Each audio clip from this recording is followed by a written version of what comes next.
तो जय हिंद उज्जवल, कैसे हो आप? जय Hind sir. Sir I am very good sir. आप कैसे हैं? मैं भी अच्छा हूँ। तो उज्जवल, सबसे पहले तो मैं चाहूंगा कि आप स्टूडेंट्स को बताएं अपने बारे में। ठीक है, कि आपने कौन सा एनडीए का एग्जाम क्लियर किया और कौन से अटेम्प्ट में आपने एसएसबी क्वालिफाई किया, कौन से बोर्ड से आप रिकमेंड हुए और कौन सी आपकी रैंक आई। उससे पहले मैं अपने स्टूडेंट्स को बताना चाहता हूँ जो एसएसबी गाइड से पढ़ते हैं, टीम अर्पित से पढ़ते हैं। तो Ujjwal is one of our very old student, जो पहले जहाँ पर मैं पढ़ाता था या संकल्प बैच के रिसोर्सेज भी उज्जवल ने पढ़े हैं और उन बैचेस से भी पढ़ा है और यूट्यूब पे भी हमें कंसिस्टेंटली फॉलो किया है। इवन इसका स्कोर कार्ड पिछली बार का भी मेरे को इसने व्हाट्सएप पे भेजा था। तो मतलब ये बहुत पुराना हमारा स्टूडेंट रह चुका है उज्जवल। तो आपको अच्छे से ये एक एक टीचर्स को भी जानता है और आपको अच्छा गाइड भी करेगा। तो उज्जवल, पहले अपने बारे में थोड़ा सा इंट्रोडक्शन आप दे दो। Yes, thank you sir. Sir to begin, I got recommended from 4AFSB Varanasi sir, और ये मेरा सेकेंड अटेम्प्ट था। और एनडीए 150 में मैं सेम 4AFSB वाराणसी से कॉन्फ्रेंस आउट हुआ था, बट इस बारी मैं रिकमेंड हो गया from same 4AFSB Varanasi sir. और मैं फ्लाइंग फिट हूँ एयरफोर्स फ्लाइंग ब्रांच के लिए सर। और रिसेंटली जब ये मेरिट लिस्ट आया तो I have secured all India rank 34। And sir, जैसा कि आपने बताया सर, मैं आपका एक बहुत पुराना स्टूडेंट हूँ। As far as I remember कि मैं आपके संकल्प बैच का पार्ट था। उसके बाद मैंने आपके जो टेलीग्राम ग्रुप्स है वो ज्वाइन किए थे सर। और आप इससे पहले जिस प्लेटफॉर्म पे पढ़ाते थे, मैं उस प्लेटफॉर्म पे भी आपके वीडियोस देखता था sir. So very huge role in this story और this journey was of your sir. आपका बहुत बड़ा योगदान रहा सर। उज्जवल, पहले मैं एक बार रिटर्न पे बात करूंगा, फिर will move towards the SSB part. Okay.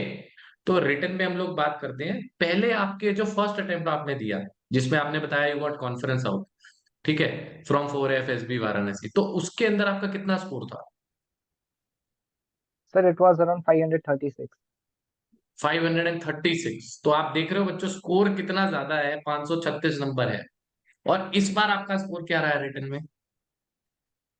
Sir इस बार 474 सर। इस बार एक्चुअली सर इस बोर्ड बार एग्जाम इसका के ड्रॉप हुआ जस्ट है। एक महीने के अंदर एग्जाम हो गया था सर। तो करेक्ट, 16 अंडरस्टूड, अप्रैल को कंप्लीटली एग्जाम था अंडरस्टूड। सर। तो क्योंकि साइकिल का कम होता है, टाइम पीरियड कम होता है, ठीक है ना, एनडी 1 वाले अटेम्प्ट में, तो इस वजह से स्कोर में वेरिएशन आई थी।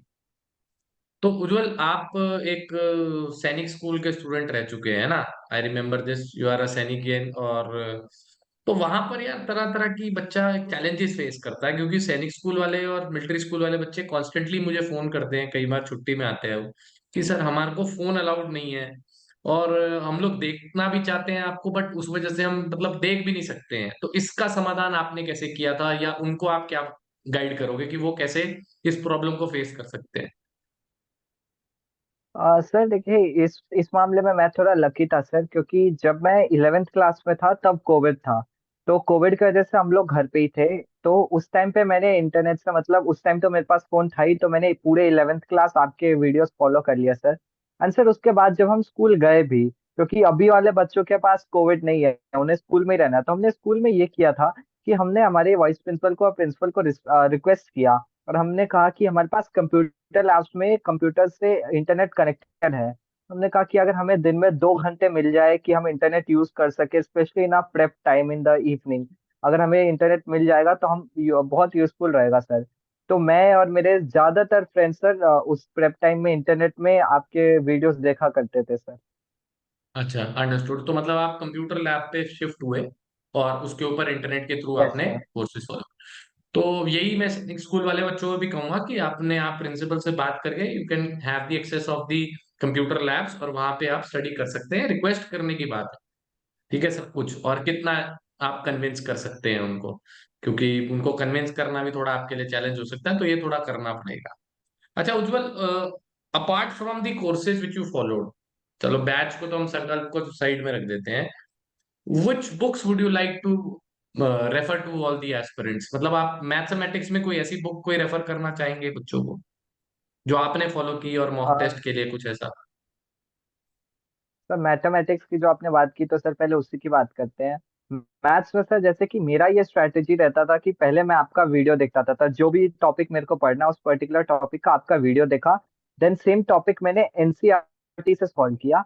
And then NCERT okay. से सॉल्व करने के बाद मैंने जो दिशा की 17 ईयर्स प्रीवियस ईयर क्वेश्चन आती है, तो वो उस प्रीवियस ईयर क्वेश्चन वाले बुक से उस सेम चैप्टर या टॉपिक के मैं प्रीवियस ईयर क्वेश्चन सॉल्व करता था सर। तो मतलब मेरा ये रहता था, क्योंकि सर इससे एनसीईआरटी का भी कॉन्सेप्ट हो जाता था और प्रीवियस ईयर क्वेश्चंस भी हो जाते थे, और आपके वीडियो में आप सारे शॉर्टकट्स वगैरह भी सब कुछ बता ही देते हैं। तो कुल मिला के मुझे लगता है कि सर अगर किसी ने ये तीनों चीज अच्छे से कर लिए, तो किसी भी चैप्टर से आउट ऑफ 10 एटलीस्ट 8 क्वेश्चन तो इंसान बना ही सकता है। बिल्कुल, ये उज्जवल ने बिल्कुल सही बात बोली और this is the actual truth. अगर आप लेक्चर्स देखते हैं पहले, उससे आपको कंसेप्चुअल क्लैरिटी मिल जाएगी, प्लस एनडीए ओरिएंटेड कंटेंट मिल जाएगा।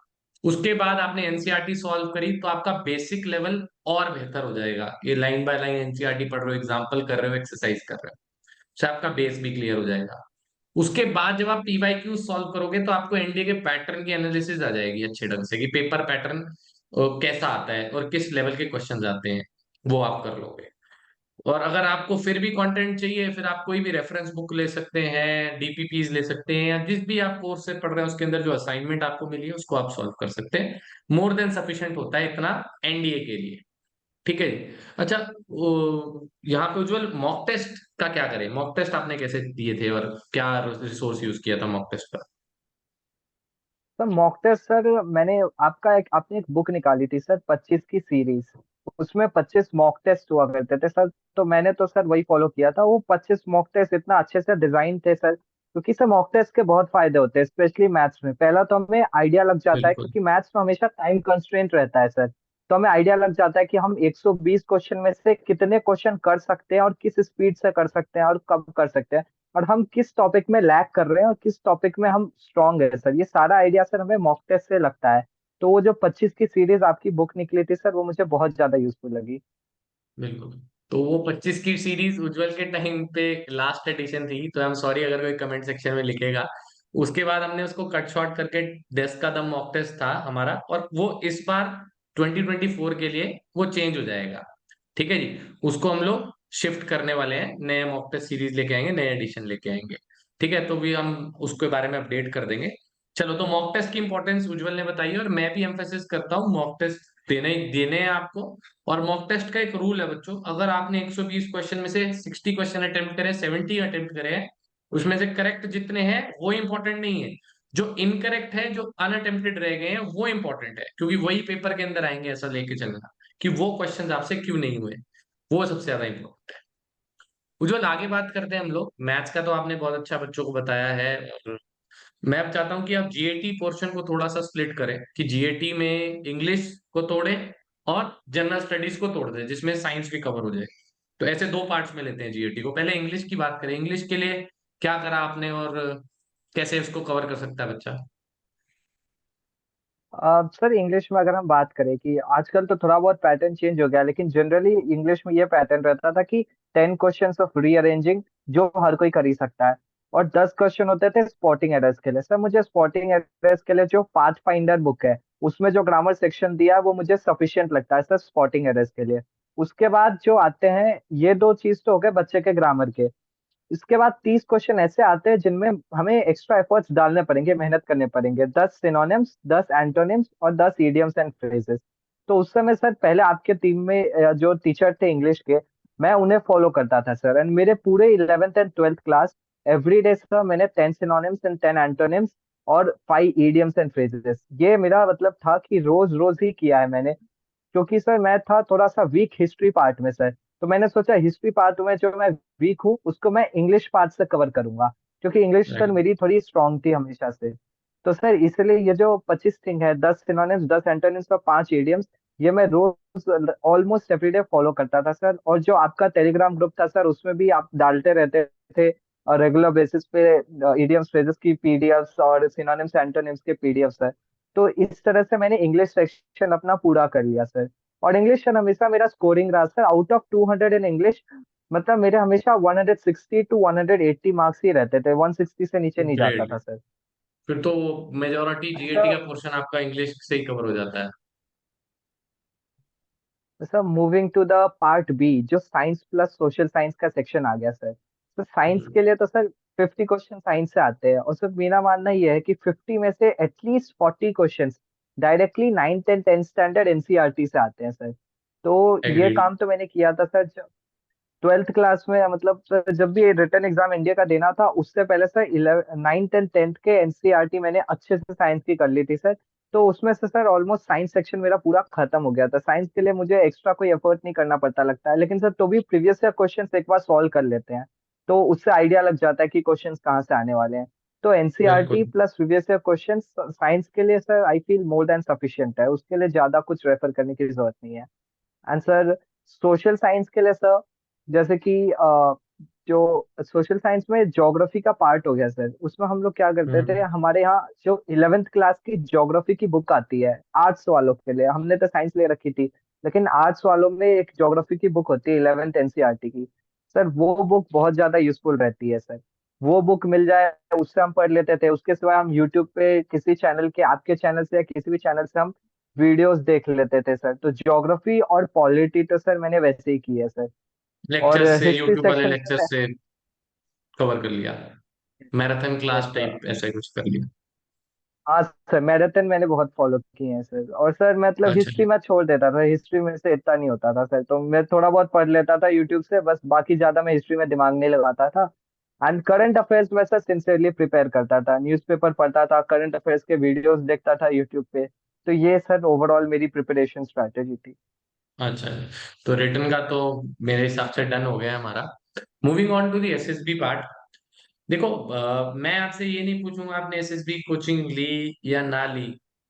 मैं सिर्फ आपसे ये पूछता हूँ कि एक नॉर्मल स्टूडेंट है, आपके हिसाब से क्या उसको एसएसबी कोचिंग लेनी चाहिए प्रायर या नहीं लेनी चाहिए? ऑनेस्ट, चाहे उसके पास पैसे है, इरिस्पेक्टिव ऑफ द फैक्ट कि है ही हैज द मनी और ही डोंट हैव द मनी, उसको छोड़ दो, पैसे वाले पार्ट को छोड़ देते हैं हम तो। बस ऑनेस्टली अगर आपसे कोई राय पूछेगा कि मैं एक एस्पिरेंट हूँ, मेरा रिटर्न एग्जाम क्लियर हो गया उज्जवल, तो मुझे बता यार एसएसबी कोचिंग लूं या ना लूं? सर इसका सिंपल आंसर, आज से अगर 20 साल पहले किसी ने पूछा होता तो इसका आंसर था कि कोई जरूरत नहीं है, लेकिन आज जरूरत है सर। रीजन ये है सर इसका, क्योंकि अगर ये बंदा एसएसबी कोचिंग नहीं लेगा, लेकिन इसके सिवाय जितने लोग एसएसबी में आएंगे सब लोग एसएसबी कोचिंग लेके आएंगे, तो जो नहीं लेगा एसएसबी कोचिंग वो पीछे रह जाएगा सर। ये ऐसा टाइम आ गया सर, आई डोंट थिंक कि एसएसबी में कोई भी एक से कम एसएसबी कोचिंग लेके आता है। कितने मैंने अपने एसएसबी में देखे हैं, 3-4 एसएसबी कोचिंग्स लेके आए हैं। और कोई जो बड़े बड़े रिपीटर्स होते हैं एनडीए में, जो जिनका लास्ट अटेम्प्ट होता है, उनके तो 4-5 कोचिंग्स हो चुके होते हैं। तो SSB coaching is must sir, बिना एसएसबी कोचिंग के जाएंगे तो very very difficult to get recommended. ठीक है, तो मैं बच्चों आपको बार बार यही चीज समझाता रहता हूँ कि देखो, पैसे आपको इस चीज के ऊपर इन्वेस्टमेंट लगानी ही पड़ेगी, क्योंकि आज के टाइम में अगर आप कोचिंग नहीं लेके जा रहे हो एसएसबी की, दैट मीन्स आप खुद अपने आप को पीछे कर रहे हो, क्योंकि सामने वाला तो आपसे आगे पहले ही हो जाएगा एक स्टेप। वो लेके आ रहा है, वो ज्ञान लेके आ रहा है। अब जो एसेसर एक्चुअली में एसएसबी में रह चुके हैं, इन डेप्थ नॉलेज है, 15-15 साल उनको पढ़ाते हुए भी हो गए, डीआईपीआर क्वालिफाइड है, वो एक बच्चे को एसेस कर रहे हैं, उसकी गलतियां बता रहे हैं कि ये, और वो वहां जाके गलती क्यों करेगा? मैं आज आपको कहता हूँ यार, ये क्वेश्चन आने वाला है पेपर में, इसमें तू गलती कर रहा है, एक्स की जगह यहाँ पे 2 डालना है तुझे बस। अब तू समझ गया ना बेटे कि तुझे एक्स की जगह 2 डालना है, तो तू पेपर में गलती क्यों करेगा? सवाल जब सेम आएगा तो तू करेगा ना कि सर ने कहा था। तो यही चीज एसएसबी में एसेसर्स आपको बताते हैं। तो आपको कोचिंग फॉलो करनी पड़ेगी, आप कोई भी कोचिंग फॉलो कर सकते हैं जिसके अंदर डीआईपीआर क्वालिफाइड एसेसर्स हैं। एसेसर्स की नॉलेज लगभग सेम ही रहती है, एसेसर्स के फीडबैक लगभग सेम ही रहते हैं, क्योंकि ट्रेनिंग एसेसर्स को सेम ही मिलती है जो डीआईपीआर में होते हैं। बाकी उनका एक्सपीरियंस होता है कि टीचिंग स्किल्स होती हैं कि पढ़ाते हुए कितना समय हो गया है, टीचर कितने, जैसे जैसे एक्सपीरियंस, देखो मैथ भी तो सेम ही है ना, मैथ कितना है वो तो सबको सेम है, एक्सपीरियंस होता रहता है तो टीचर की क्रेडिबिलिटी बढ़ती रहती है। यही सिनेरियो है। अच्छा उज्जवल, मैं देखो साइकोलॉजी की तरफ तो नहीं जाऊंगा, क्योंकि मैं कभी भी इंटरव्यू होता है, मैं सिविल बैकग्राउंड से हूँ और आप भी सिविल हैं अभी, तो ना डीआईपीआर हम लोग क्वालिफाइड है, तो मैं साइकोलॉजी की बातें नहीं करना पसंद करता, टू बी वेरी ऑनेस्ट। नाम गलत ज्ञान दे, इससे बेटर है कि हम ज्ञान पे बात ही ना करें उस टॉपिक पे। मैं बात करता हूँ आपसे पर्सनल इंटरव्यू की, क्योंकि ये टॉपिक बड़ा इंटरेस्टिंग है और इस पे नॉर्मल आदमी बात भी कर सकता है और अपना ओपिनियन भी बच्चा दे सकता है। आपको कोई ऐसा पॉइंट लगा, दोनों इंटरव्यूज में आपने दो इंटरव्यू दिए हैं और सेम बोर्ड में दिए हैं, पहले आपका जो इंटरव्यू हुआ था पहले वाला, तो आपको क्या ऐसा लगा कि यार ये this might be the reason, interview में मैंने ऐसी बात बोली जिसका नुकसान ये हुआ कि मैं कॉन्फ्रेंस आउट हुआ, कुछ ऐसे दो तीन पॉइंट जो इंटरव्यू पॉइंट ऑफ व्यू से, हो सकता है जीटीओ में भी हो आपसे गलती, हो सकता है साइट में भी रही हो, बट कुछ इंटरव्यू में ऐसा पॉइंट रहा कि यार ये गलत बोल दिया उज्जवल, ये नहीं बोलना चाहिए था। यस सर, ऐसे पॉइंट्स रहे हैं सर। सर मुझे लगता है कि सर मैं शायद फर्स्ट अटेम्प्ट में मैंने इतने अच्छे से इंटरव्यूज के लिए प्रिपेयर नहीं किया था सर। मतलब मैंने कितने सारे चीजें बोल दी इंटरव्यू में, जब उन्होंने मुझे क्रॉस क्वेश्चन किया उस पे तो मैं उसमें आंसर नहीं दे पाया सर। एग्जाम्पल देना चाहूंगा, जब उन्होंने मेरे हम्म। से पूछा कि मैं कौन सा गेम खेलता हूँ, तो मैंने जब गेम बताया अपना football, then he started asking me questions about that, और मैं नहीं बता पाया क्योंकि मेरे को इतना जैसे ज्यादा नहीं क्या लगा था पूछा कि। फुटबॉल से रिलेटेड? हाँ, उन्होंने पूछा कि एक एवरेज फुटबॉल का जो इंटरनेशनल में यूज होता है उसका डायमीटर कितना होता है, देन फुटबॉल का जो स्टेडियम रहता है उसका विड्थ उसकी लेंथ ये सब डायमेंशन कितना क्या है? होता है, एंड कुछ और। Yes sir, exactly sir. और कुछ और पूछा, लाइक जैसे उन्होंने पूछा मैं किस पोजीशन पे खेलता हूँ, तो उस पोजीशन पे वर्ल्ड का बेस्ट प्लेयर कौन सा है और वो किस कंट्री से है, और चार और प्लेयर्स के नाम बताऊं जो उस पोजीशन पे खेलते हैं, मेरा फेवरेट प्लेयर इंडिया में कौन है, इंडिया के बाहर कौन है, कौन सी लीग्स है, ये लीग्स में यूईएफए लीग क्या होती है, वगैरह वगैरह करके उन्होंने बहुत ज्यादा पूछ लिया। बट द थिंग वाज कि सर मैं उसके लिए प्रिपेयर्ड नहीं था सर। और second place sir where I feel कि मैंने लैक किया था कि सर मैं एक्चुअली डिफेंस बैकग्राउंड से हूँ, प्लस मैं सैनिक हम्म। स्कूल से हूँ। लेकिन जब हम्म। उन्होंने मेरे से पूछा एयरफोर्स के बारे में, तो मेरे को एयरफोर्स के बारे में नॉलेज नहीं था इतना ज्यादा। तो आई फील सर इसका बहुत ही ज्यादा नेगेटिव पॉइंट मिला सर, बिकॉज जितना ज्यादा हमें नॉलेज होगा अपने डिफेंस सर्विस के बारे में उतना ज्यादा ये इन्फ्लुएंस जाता है इंटरव्यू ऑफिसर, क्योंकि हम उतना ज्यादा मोटिवेटेड है टुवर्ड्स दैट सर्विस। अगर हमें नॉलेज ही बिल्कुल। नहीं होगा तो उसको लगेगा कि इसको इतना इंटरेस्ट ही नहीं है, ये तो बस इसके लिए एक कैरियर ऑप्शन है। लेकिन अगर हमें ज्यादा नॉलेज होगा, पर्टिकुलरली जो सैनिक स्कूल से है प्लस डिफेंस बैकग्राउंड से, हमें तो बहुत ही ज्यादा पता होना चाहिए डिफेंस के बारे में। तो ये भी एक मेरे को लगता है सर जगह थी जहाँ पे मैंने मिस्टेक कर दिया। एंड सर कुछ और भी चीजें होते हैं, जैसे उन्होंने काफी क्वेश्चंस पूछे कि tell me three things you don't like about your mother, three things you don't like about your friends, three things you don't like about yourself, इन सब टाइप की। तो मैं सर वहां पे फर्स्ट अटेम्प्ट में सडनली लाइक थोड़ा सा नर्वस टाइप हो गया था कि अब मैं इसमें क्या जवाब दूं, क्या आंसर दूं, किस आंसर के से वो क्या सोचेंगे। तो बट दिस टाइम सर मैं सब कुछ अच्छे से प्रिपेयर करके गया था सर, कि मतलब अगर मुझे कुछ डिसलाइक बोलना है तो मैं डिसलाइक ऐसे प्रेजेंट करूं जो eight the end of the day एक अच्छा इंप्रेशन लेके आए। तो अगर वो मेरे से पूछते हैं कि मेरे मम्मी के बारे में मैं क्या डिसलाइक करता हूँ, तो आई कैन से कि मतलब मेरी मम्मी बहुत ज्यादा घर में झाड़ू पोछा में बहुत ज्यादा क्लीनलीनेस में बिलीव करती है, बहुत ही ज्यादा, उसके चक्कर में कई बार वो खाना लेट हो जाता है उनका। तो सर ये कोई, मतलब मैंने डिसलाइक भी बता दिया but at the same time ये कोई बुरा चीज भी नहीं गया, बिकॉज मैं अपने मम्मी के बारे में कुछ गलत भी नहीं बोल रहा हूँ, कोई गलत काम तो कर नहीं रहे वो साफ सफाई करके। सो यही सब सर थोड़े बहुत डिफरेंसेस सर मेरे को लगा इंटरव्यू में। अच्छा, तो आपने जो एसएसबी की कोचिंग ली थी वो कितनी बार ली है? सर फर्स्ट अटेम्प्ट में मैंने एक जगह से एसएसबी कोचिंग ली थी सर। एंड सेकंड अटेम्प्ट में सर एक जगह मैंने गाइडेंस टाइप लिया था सर। एक असेसर है जो हमारे स्कूल में, सैनिक स्कूल में, मतलब सीनियर्स को हमारे ट्रेनिंग देते थे सैनिक स्कूल का। अब वो स्कूल से चले गए हैं बाहर, एक जगह उनका खुद का है, तो उनसे मैंने सेकंड अटेम्प्ट में ली थी। बाकी सर मैंने यूट्यूब पे बहुत सारे एसएसएस के बहुत सारे वीडियोस देखे सर। अंडरस्टूड, तो मतलब आपने कोचिंग एक बार ली है, दूसरी बार गाइडेंस ली है। Yes sir. ओके। तो उज्जवल, अभी तो ये इंटरव्यू का तो आपने बताया जब आप बाहर हो गए थे, इसमें ये लगा, इस बार जब पर्सनल इंटरव्यू दिया आपने, इस बार भी आपको लगा कि कुछ रिप्लाई मेरा बेहतर हो सकता था? कोई ऐसा पॉइंट जो आज आप सोचते हो यार इंटरव्यू में ये बात बोलता तो शायद रैंक दो तीन नंबर आगे आती हो? हाँ सर, ऐसा भी है सर, रैंक की बात तो आपने की है अब तो। सर बात हम्म। ऐसी, कुछ इंटरव्यू में मैं मतलब आंसर्स, मुझे लगा कि मैंने अच्छे से परफेक्ट आंसर्स नहीं दिए sir. Like for satisfactory example, responses नहीं लगे आपको आपके हिसाब से? यस सर, उन्होंने मुझसे पूछा कि तुम सैनिक स्कूल से हो तो तुम्हें सैनिक स्कूल का होने का यहाँ पे क्या एडवांटेज मिला। तो हम्म। इनडायरेक्टली वो मेरी ट्रेनेबिलिटी चेक कर रहे थे कि सैनिक स्कूल में मैंने क्या क्या सीखा। वो एक्सपेक्ट ठीक है। कर रहे थे कि मैं वहां पे बता दूं कि बिकॉज आई हैव अब मैं सिर्फ जब अभी सोचता हूँ तो मुझे लगता है मैं कितना अच्छा आंसर दे सकता था। मैं कह सकता था कि आई बिकेम मोर कॉन्फिडेंट, मेरा वो कम्युनिकेशन स्किल्स अच्छा हो गया, मेरा सोशल अडेप्टेबिलिटी अच्छा हो गया, क्योंकि सैनिक स्कूल में हम लोग खुद अकेले रहते हैं तो हम वहाँ पे लेते खुद से लोगों के साथ मैनेज करके चलते हैं, तो ये एसएसबी में यूजफुल था। देन उसके बाद अगर मैं कहूँ तो मेरे को लोगों को इन्फ्लुएंस करने में बहुत ज्यादा इजी रहा। ये सब काफी कुछ है, और सैनिक स्कूल में एक डिसिप्लिन लाइफ रहते हैं तो जिसका मेरे को एसएसबी में भी यूजफुल रहा। और फिजिकल फिटनेस तो था ही सर, ऐसे बहुत सारे और सर मोस्ट इम्पोर्टेंट जो डिसीजन मेकिंग एबिलिटी आ जाती है सैनिक स्कूल में, क्योंकि मैं सैनिक स्कूल में सर स्कूल एकेडमिक कैप्टन भी था सर। तो इन ओके। सब चीजों से जो खुद से डिसीजन लेते हैं। अगर हम दूसरे स्कूल में पढ़ते हैं तो जनरली लाइक हमें सब्जेक्ट कौन सा लेना है, क्लब कौन सा ज्वाइन करना है, ये सब डिसीजन हम पेरेंट्स से पूछ के ही लेते हैं। बट सैनिक स्कूल का जो बच्चा रहता है सर वो खुद से सारे डिसीजन लेना सीख जाता है, क्योंकि उसके पास कोई और ऑप्शन नहीं रहता है। तो इतना कुछ सैनिक स्कूल ने मुझे दिया है, इतना कुछ मैंने सैनिक स्कूल से सीखा है। बट जब मैं वहां पे गया तो मुझे कुछ भी नहीं दिमाग में आया। I went blank. तो मैंने थोड़ा टाइम लिया एंड उसके बाद भी जो मैंने उनको आंसर दिया वो आंसर ये था कि मेरी इंग्लिश अच्छी हो गई है। अच्छा। सो आई फील कि सर ये इतना सेटिस्फैक्टरी नहीं था, जबकि मैं इतने सारे मतलब पर्सनालिटी के बारे में इतने सारे पॉइंट्स अभी सोच पा रहा हूँ, बट उस time because of out of pressure मैं नहीं बोल पाया। ये इस आंसर का बहुत अच्छा इफेक्ट पड़ता sir, because at the end of the day it was about trainability sir, that is the main thing they see in a candidate in interview. Okay. और कॉन्फ्रेंस में आपसे यही पूछा, क्या was the day, how was the food, any suggestions?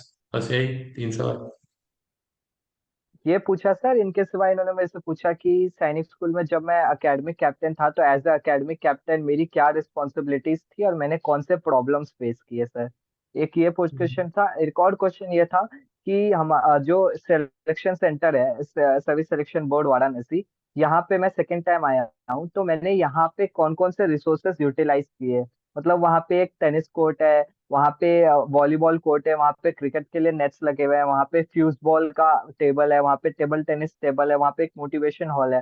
तो generally देखना चाह रहे थे कि मेरे आसपास के रिसोर्सेज को मैं कितना अच्छे से यूज करता हूँ। तो सर इसलिए मैं सबको कहता हूँ कि जब भी एसएसबी में जाते हैं इस टाइप के क्वेश्चंस बहुत कॉमन है, कि जब आप एसएसबी रूम में आ रहे थे, एंटर कर रहे थे, तो आपने बाहर किसका कौन सा एयरक्राफ्ट लगा हुआ देखा, बाहर आपने किसकी मूर्ति देखी। ये सब मतलब एक इंसान के बारे में दिखाता है कि मतलब आसपास के हम कितने अलर्ट रिसोर्सेज है। को कितना ज्यादा नोटिस करते हैं, कितना ज्यादा यूटिलाइज करते हैं सर। तो यही क्वेश्चन था सर मेरे से, और मैंने दोनों क्वेश्चन का सर फेयरली अच्छा आंसर दे दिया। ओके। ठीक है। तो उज्जवल, बहुत अच्छा लगा यार, मेरे हिसाब से बहुत सारे बच्चों को आपको देखकर मोटिवेशन मिली होगी। और अ, आप देखो, त्योहार का अवसर भी है, और पहले तो आपको भी बहुत बहुत बधाई दीपावली की। ठीक है। और मैं ये उम्मीद करूंगा कि आप नेक्स्ट जो अब तो आने वाली होली होगी अगले साल, तो होली आप एनडीए में मनाएं बहुत अच्छे से, बहुत सेफली, और बहुत अच्छी रैंक पे जाए आर्म फोर्सेस में। ठीक है। और मेरा भी सपना है यार, मेरे जो स्टूडेंट्स है, ज्यादा मेरी जिंदगी में कोई बड़ी उम्मीदें नहीं है, बट आज आपको बता रहा हूँ। वैसे तो यूट्यूब पे बच्चों ने सुना होगा मुझे, मैं चाहता हूँ कि जब मैं बुजुर्ग हो जाऊं तो सारे मेरे स्टूडेंट्स एक एयरफोर्स चीफ हो, एक नेवी चीफ हो, और एक आर्मी चीफ हो। बस ये लाइफ का मेरा गोल है। ठीक है। और किसी न्यूज चैनल पे ऐसे ही मैं बैठा हूँ और लोग मेरे से पूछे कि आपके पढ़ाए हुए तीनों स्टूडेंट आज आर्म्ड फोर्सेस के हैं, तो मेरे को अच्छा लगता है। ऐसा मेरा ये सपना है। ठीक है। और मैं उम्मीद करता हूँ कि आप भी वो उस सपने को पूरा करने में मेहनत करोगे, और आप भी अचीव करें अपने लाइफ में जो भी अचीव आप करना चाहते हो। वैसे तो यही है कि टॉप मोस्ट रैंक तक जाओ, और इसके लिए गॉड ब्लेस यू। ठीक है। अच्छे से पढ़ाई करो अब आगे एनडीए के अंदर भी, और अच्छे से स्पोर्ट्स एक्टिविटी में पार्टिसिपेट करो, अपने देश का नाम, अपने पेरेंट्स का नाम, अपने स्कूल का नाम, ठीक है, उसको आगे बढ़ाओ। ठीक है उज्जवल, तो गॉड ब्लेस यू। और फिर मिलेंगे आपसे कभी। ठीक है, कॉल पे बात करते रहना मुझसे। ठीक है। जय Hind yes sir. Ujjwal, God bless you, God bless you. Thank you sir, जय हिंद सर।